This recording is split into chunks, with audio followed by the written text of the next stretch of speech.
Odamlar lifestyle qilishyapti-yu, ozvuchka qiladi videoni tagiga, shuni qanaqa qiladi?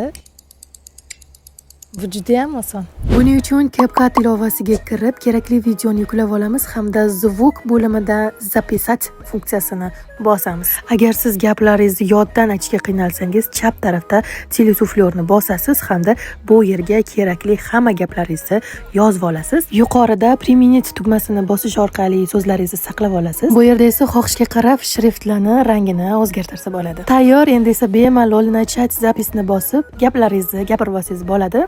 Videolarni ham shunga qarab kesib to'g'irlab ketaverasiz. Hozir sizlarga rezultatni ko'rsataman, ungacha videoga like bosib qo'yinglar. Bugungi kunim shaxmat korxonasi uchun eksportni va estetik kontent olish uchun mo'ljallangan lokatsiyaga borishdan boshlandi. Belgilangan joyga yetib kelishim bilan syomkada ishtirok etuvchilarning barchasi yig'ilib kelishdi.